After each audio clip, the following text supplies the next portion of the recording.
think I know what makes her look so good. It's 5 minutes after 10 o'clock. Kelly Hart is here, ready to do Ocala Magazine Radio. I think I know the secret to this. You know, it's like the Reese's commercial where the guy with the chocolate bumps into the guy with the peanut butter. Yes. Well, when God was making you, there was an angel carrying some brains and another angel carrying some beauty, and they bumped together, and here comes Kelly Hart. Oh, thank you. How you doing, Very Kelly? sweet. I am wonderful, having a great morning.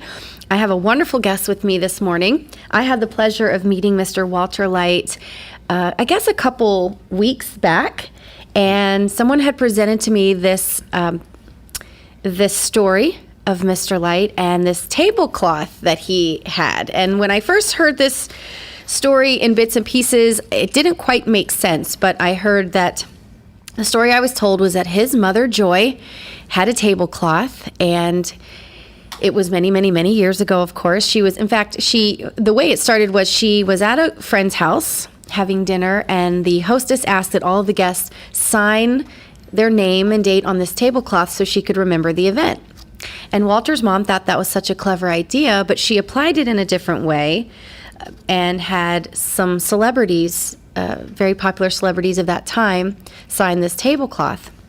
And I'll let Walter explain a little bit more about how she was able to get in touch with those celebrities and get a hold of the celebrities. But so she took this idea and she had these celebrities sign this beautiful, expensive tablecloth and then preserved it in red stitching so that each signature would not fade over time but be preserved through stitching. So, oh, wow. Yeah, so she was able to collect some, and then when she passed away, her son Walter decided that his purpose, his journey, and his mission would be to continue that legend for his mother by collecting signatures. And so cool. now we've got this beautiful, and there's a wonderful picture of it in this month's issue. It just is amazing. Almost 700 signatures right? at this point that he's collected. So good morning, Walter. Thank you for being here this morning. Well, thank you for inviting me. So I had the pleasure of sitting down and talking to you and getting the full story, which is in this month's issue.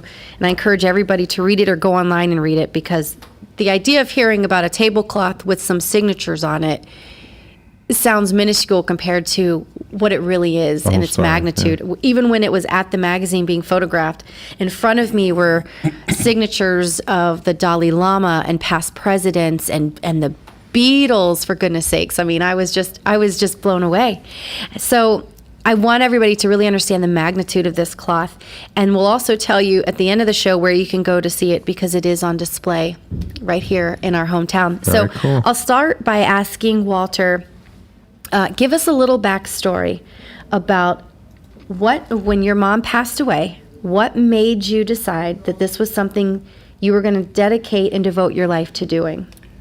Well, she wanted me to do that. She left it to me. Okay. And it took a while for me to get started. She took me with her when maybe I was about 10 years old, a few times to meet some of these people. And I remember it well. I remember meeting Leo Carrillo.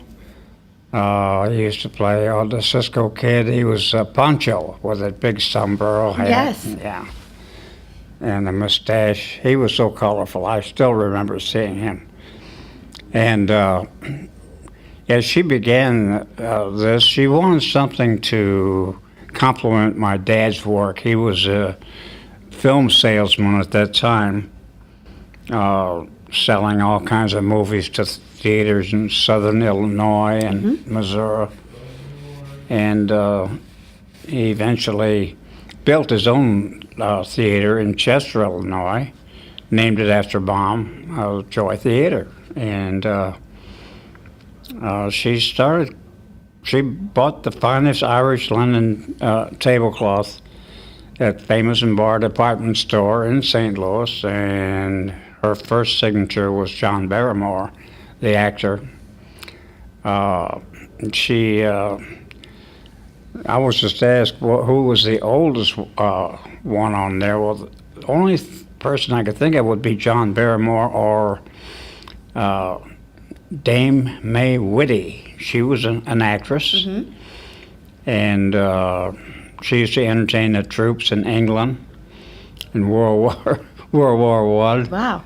And she was born in 1865, so that's as old as I can come up with for for that. Now tell us about when you met Mrs. Hepburn, because I think that's a really cute story. Well, I had this blonde, bushy hair, and lots of it. And she introduced me to Katharine Hepburn, and she took her hand, rustled through my hair, and she says, "Oh, what a lovely boy, Joy. He's too pretty to be a boy." And that stuck with me, I guess, for a long time. And it was, she didn't mean anything by it, but... I'm sure you didn't like it at the time. Oh, of course not. No. But here you were, a young boy meeting Mrs. Hepburn. I mean, Yeah, right. you know, who knew?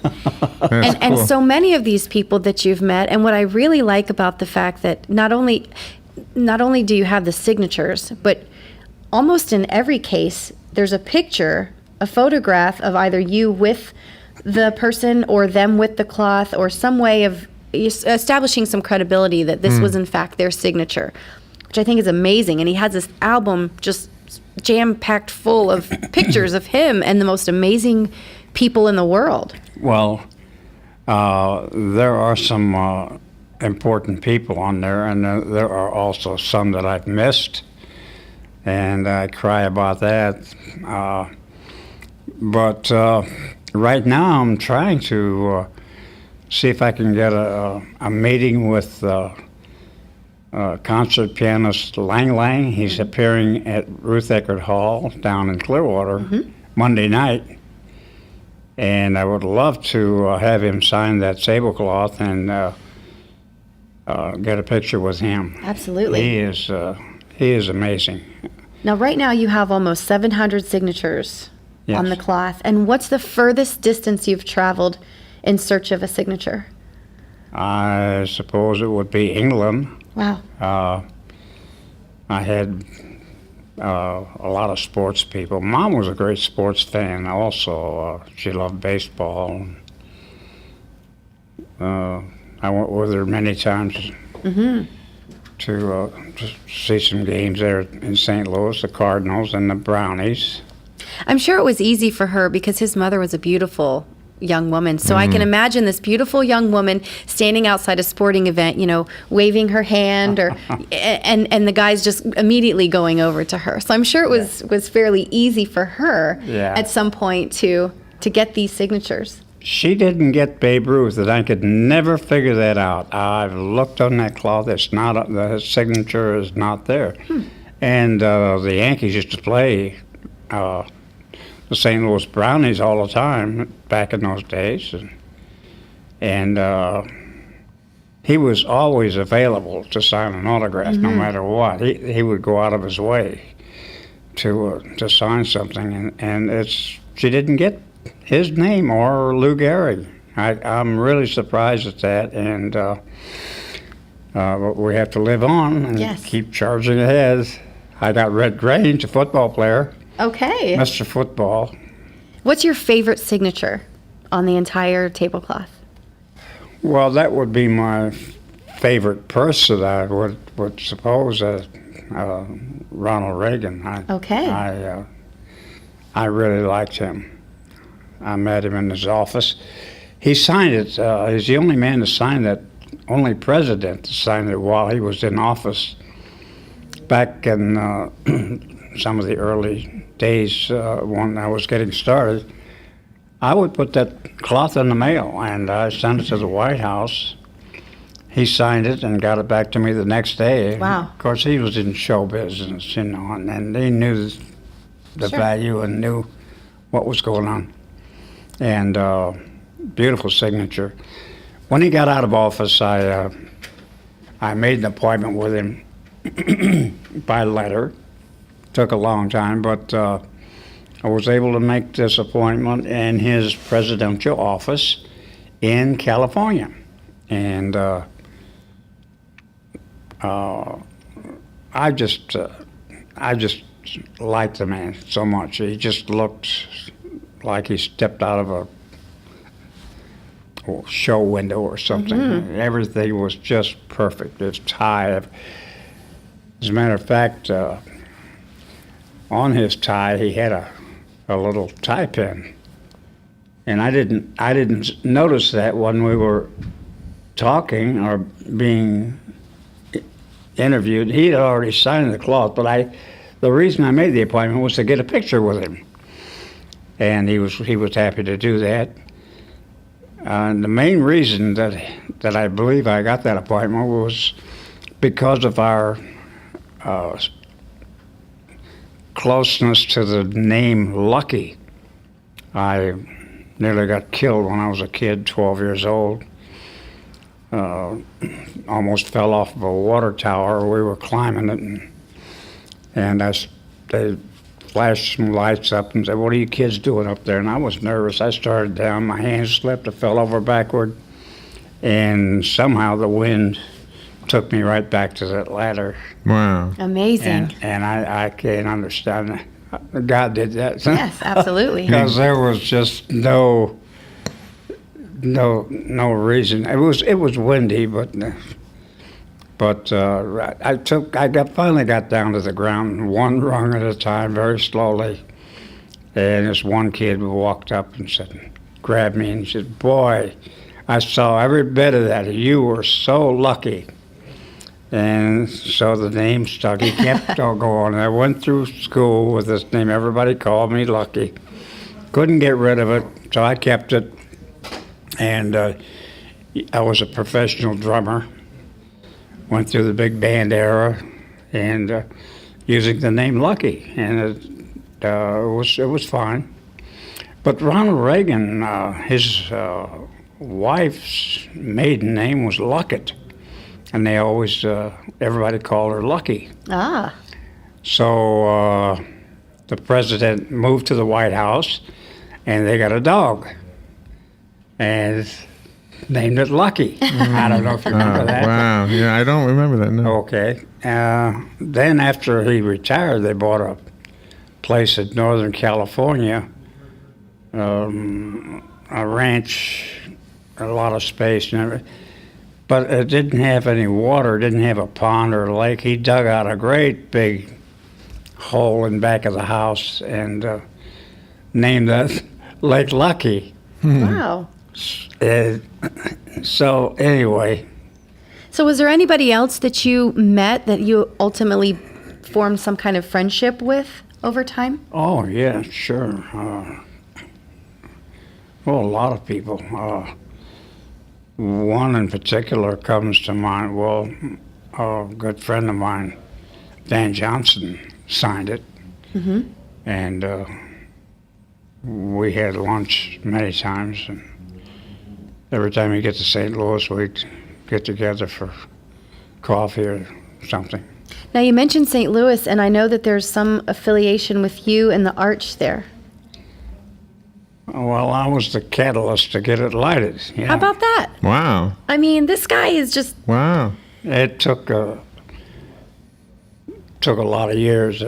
I started out, there was just no one to talk to, and it continued on like that year after year. It was driving me crazy, and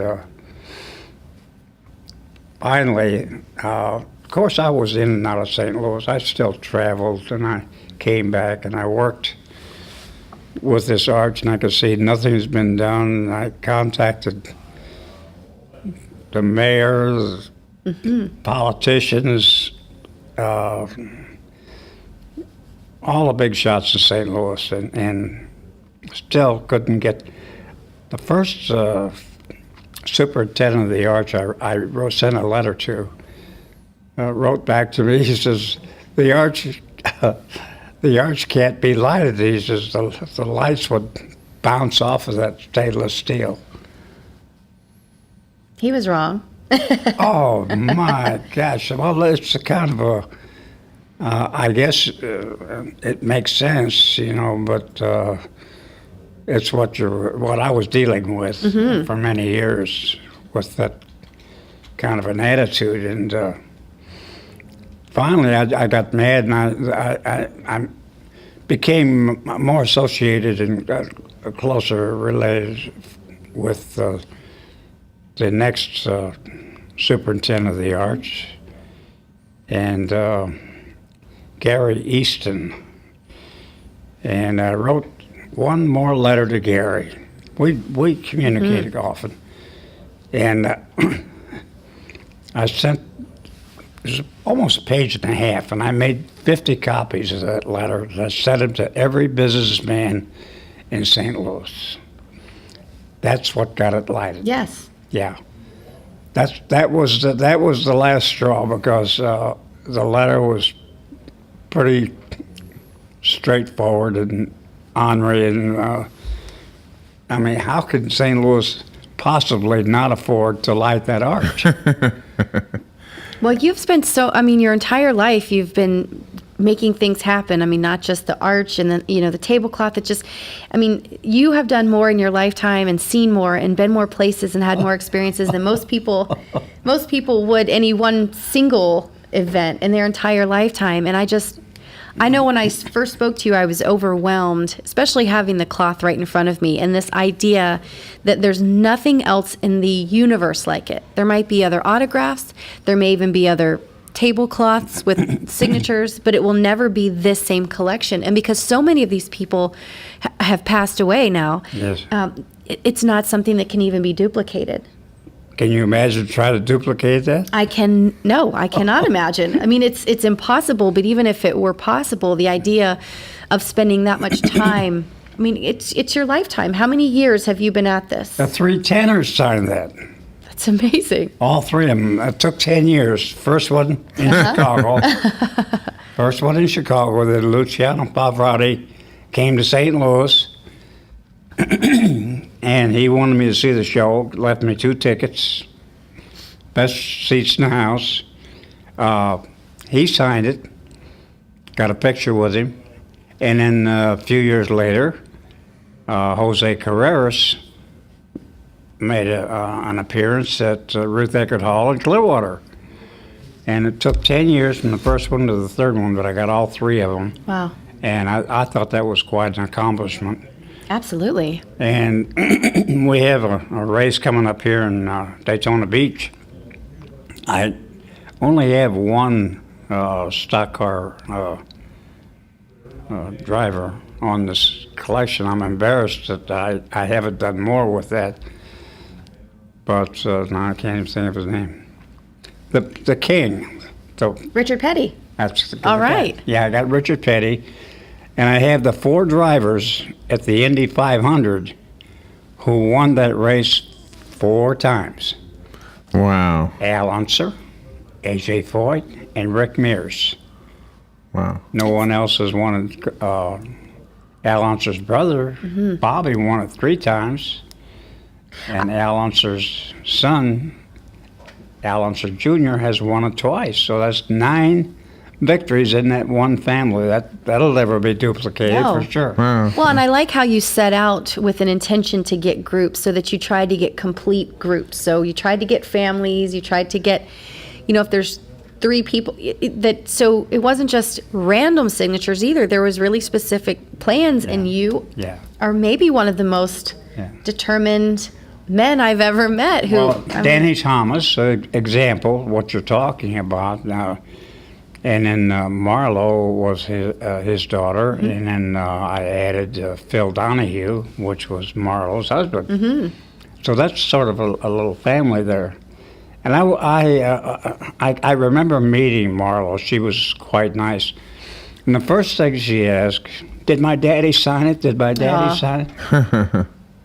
Well, it didn't register at the time, and until I don't know, a couple of years later, I was looking at my records, and I saw that Marlo actually was the first of that family to sign it, and Danny signed it after her. Oh. So that's why she asked me that, and I thought, well, that's crazy. Yes, of course she signed it. Oh, Interesting. wow. Oh, wow. Yeah, he was really a neat guy. Wow.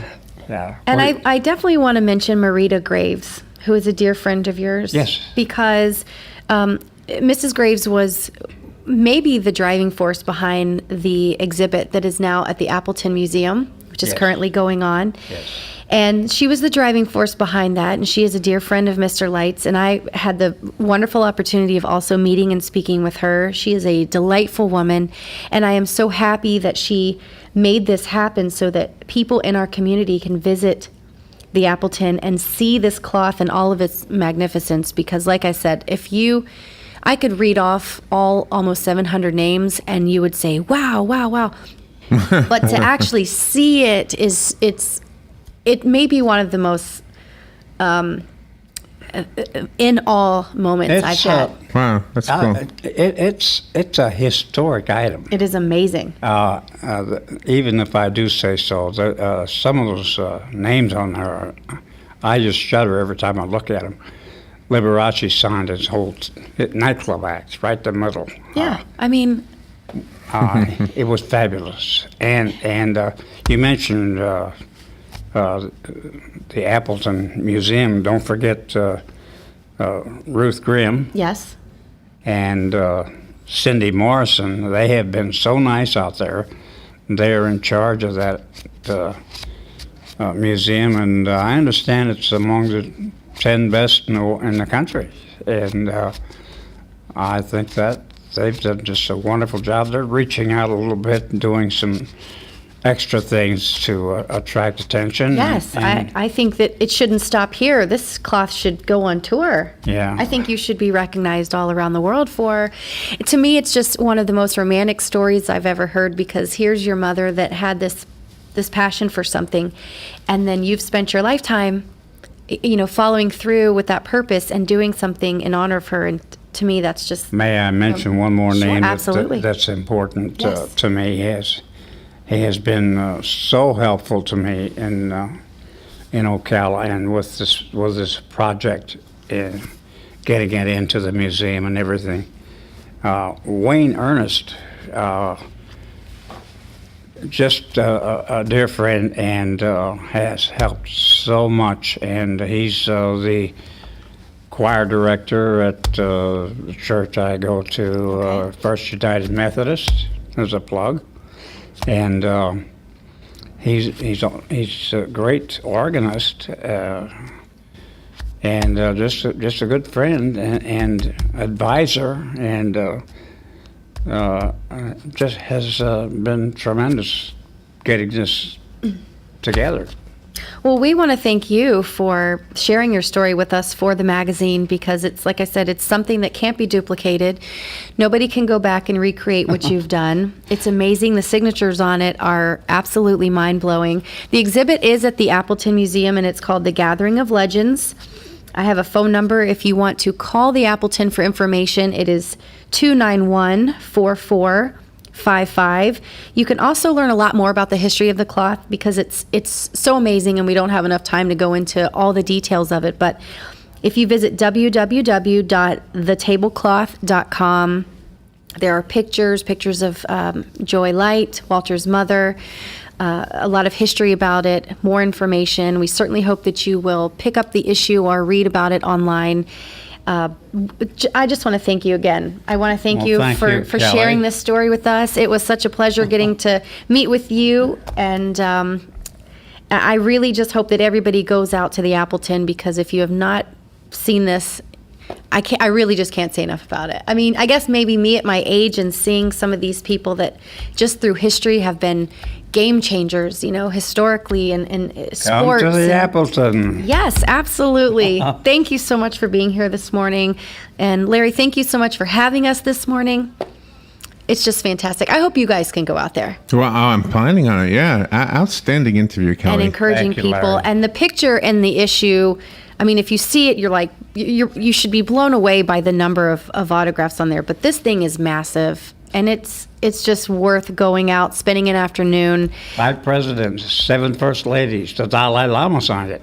Dolly Parton signed it. I mean, Dolly Parton and the Dalai Lama. Yeah, I mean, $2. You've got Back to back. you've got such Dalai an Lama's in the news eclectic today too. such an eclectic group of people, and I mean, you've got some of the Beatles are on there. I just can't go on and on enough about it. And I just think it's such an honor and such a tribute to your mom as well. And we certainly enjoyed talking with you and being able to write this story. And we want to follow it. So if it does end up going on tour, if it ends up in some large museum, or if you do add signatures to it, please keep us posted so we can keep our readers posted as to what is going on with this fantastic historical artifact. Thank you, Kelly. Thank you. Yeah.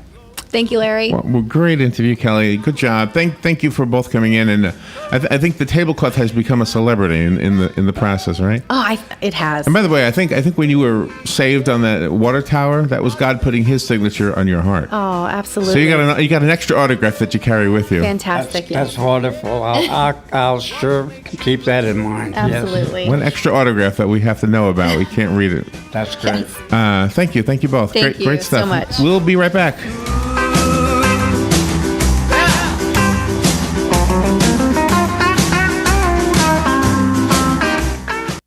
Ocala's information station, 1370 WOCA. Ocala.